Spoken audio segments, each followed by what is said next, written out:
Hi friends, இன்றைக்கி நம்ம பார்க்க போகிறது மதராசி படத்தோட ரிவ்யூ. அதாவது படத்தோட திரை விமர்சனத்தை தான் பார்க்க போகிறோம். இது வந்து பார்த்திங்கன்னா, நம்ம இதில் வில்லன் வந்து தமிழ்நாட்டுக்குள்ளே துப்பாக்கி கலாச்சாரத்தை கொண்டு வரணும்னு நினைக்கிறாரு. ஸோ அதுக்காக வந்து நிறைய வேலையெல்லாம் பார்த்துக்கிட்டு இருக்காரு. அந்த சேம் டயத்தில் வந்து போலீஸார் தடுக்கணும்னு நினைக்கிறாங்க. அதே மாதிரி இங்கிட்டு ஹீரோயினும் 2 பேரும் பயங்கரமாக டெப்த்தாக லவ் பண்ணுறாங்க. ஒரு கட்டத்தில் ஹீரோயினுக்கு வந்து ஹீரோ மேலே ஒரு பிரச்சனை ஆகுது.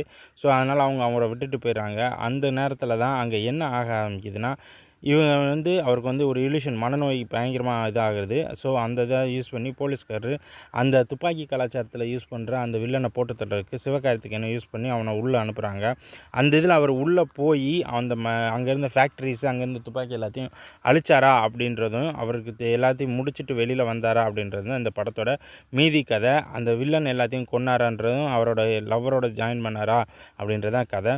இது வந்து பார்த்திங்கன்னா, நேர்கொண்ட பார்வையில் அஜித்தோட அந்த ஒரு கேரக்டரோட லீடையும், அதே மாதிரி இந்த பக்கம் வந்து ஏற்கனவே நம்ம துப்பாக்கி படத்தையும் அந்த இதில் எடுத்திருக்காங்க. ஸோ இந்த இது நேர்கொண்ட பார்வையையும் நம்ம முருகதாஸ் வந்து இந்த படத்தில் யூஸ் பண்ணியிருக்காருன்றது தான் நம்ம இதில் கரெக்டாக இருக்கும். ஏன்னா அதில் வந்து அஜித்துக்கு ஒரு பிரச்சனை இருக்கும். அந்த பிரச்சனையை இதுலேயும் கொண்டு வந்திருக்காங்க.